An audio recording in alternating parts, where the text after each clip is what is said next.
No dia 10 de fevereiro de 2022, a nossa Constituição sofreu sua 115ª emenda constitucional. Acho que, além de Constituição Cidadã, já dá para chamar a nossa lei maior de Constituição Frankenstein, não dá? Mas, felizmente, e são poucas as vezes em que a gente pode comemorar uma emenda constitucional, a última alteração trouxe um avanço em termos de defesa das garantias fundamentais, pois assegurou o direito à proteção de dados pessoais, inclusive nos meios digitais. Bora entender essa parada?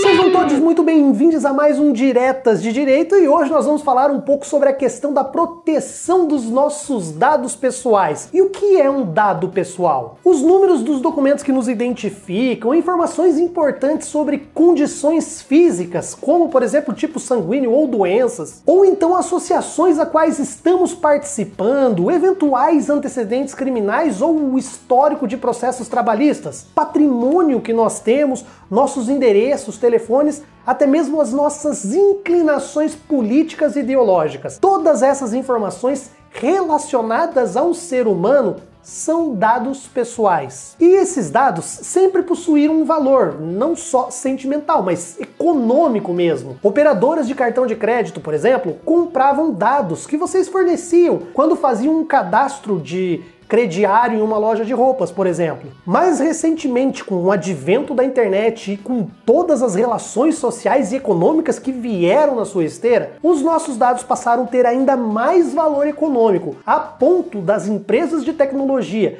que usam esses dados, principalmente para fins de propaganda, se tornarem as maiores e mais lucrativas empresas do mundo. É claro que, paralelo a tudo isso, olhando como se fosse um novo território a ser conquistado, né? A internet soou como uma terra sem lei. Então medidas e mais medidas e regulamentações começaram a ser propostas no mundo todo, inclusive no Brasil. E isso culminou com a criação, lá em 2014, do Marco Civil da Internet. Logo após, cientes, do grande valor econômico, aliás, a título de curiosidade, para vocês saberem, a revista The Economist afirmou lá em 2017 que o recurso mais valioso do mundo não era mais o petróleo, e sim os nossos dados. De olho nisso, o Congresso Nacional deu mais um passo e editou uma lei necessária e fundamental nessa área, a Lei Geral de Proteção de Dados. E essa lei, além de trazer as definições legais do que são dados, dados sensíveis, o que é um controlador, um operador, ela trouxe também regras que limitam o uso dos nossos dados pessoais, criando inclusive uma autoridade nacional com poderes de fiscalização e de aplicação de multa a quem desrespeitar essas regras no uso dos dados pessoais. E até aí, tudo bem. O problema é que, como é uma lei ordinária, uma lei federal, ela está sujeita a alterações o tempo todo, e isso com uma maioria simples no Congresso. E mais que isso, como não existia, ou não existia até agora, uma limitação constitucional, estados e municípios poderiam criar suas próprias legislações a respeito do uso desses dados, inclusive dando termos e significado aos termos e definições que poderiam até contrastar com a lei federal. Imagina, por exemplo, uma lei federal dizendo que um dado não pode ser compartilhado, mas aí uma lei estadual abre exceções para os casos Y, enquanto o município cria uma outra lei dando um outro significado para a expressão dados pessoais, e aí você teve um dado pessoal violado, aí você precisa ir na justiça, mas você tem aquela lei estadual criando determinado obstáculo, a lei municipal, decreto, enfim.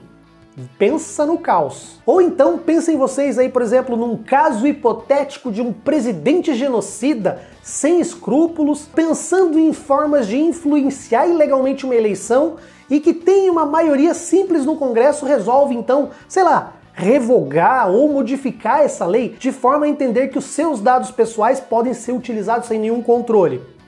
Pois é, Isso geraria uma espécie de insegurança diante da volatilidade das vontades políticas de quem está chegando no poder. Isso alternando ou não, entendeu? Por isso que essa emenda constitucional 115 de 2022 ela é muito bem-vinda, pois ela coloca lá no artigo 5º da Constituição que é direito fundamental de todos a proteção e tratamento dos dados pessoais. Ou seja, a lisura, a honestidade e o uso desses dados são direitos tão fundamentais quanto, por exemplo, o direito à liberdade de expressão ou o direito ao habeas corpus. Ao ser tratado como direito fundamental, a proteção dos nossos dados pessoais não pode mais ser expulsa do nosso ordenamento jurídico, pois agora se trata de uma cláusula pétrea, isso é, uma cláusula que não pode ser modificada nem retirada, nem mesmo por uma emenda constitucional. E mais que isso, que vai ao encontro do que eu falei agora há pouco, essa emenda constitucional, ela diz que é competência exclusiva da União a fiscalização dos dados pessoais, além de estabelecer que é privativa da União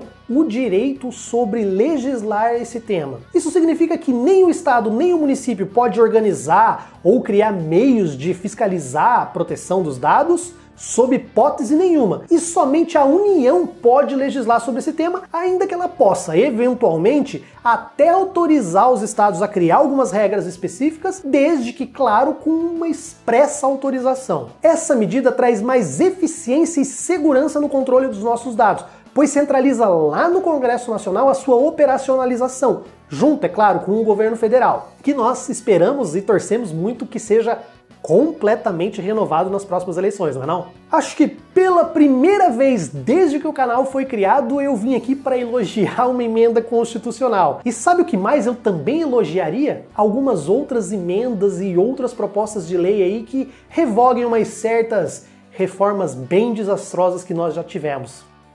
Então essa era a novidade que eu vim contar para vocês, achei muito legal. Ali atrás eu tenho um livro, o curso de Direito Constitucional de Marcelo Novellino, um dos materiais que eu usei como bibliografia desse vídeo. E aqui na frente tem eu que me chamo Tássio, sou servidor público e abordo temas aqui relacionados à política, filosofia, história e cultura aqui no canal. Também faço o que nós chamamos de divulgação científica do direito. Em outras palavras, eu traduzo o juridiquês para o português coloquial, sempre deixando claro o que é da ciência do direito e o que é opinião minha. Um caso recente, por exemplo, foi a polêmica do Monark, em que eu fui bem claro ao dizer que eu gostaria que fosse crime tudo aquilo que ele falou como cidadão, mas como operador do direito eu fui bem claro em dizer que não era. Se você gostou desse conteúdo, por favor, se inscreva no canal, curta ou compartilhe esse vídeo. São coisas simples que não te custam nada e que vai ajudar muito o canal a crescer. Se você quiser ir além e nos patrocinar, você pode se tornar um membro do canal,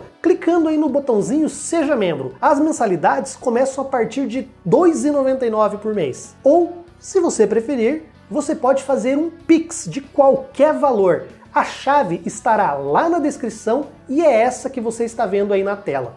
Eu vou ficando por aqui, então. Um abraço a todos e até o próximo vídeo.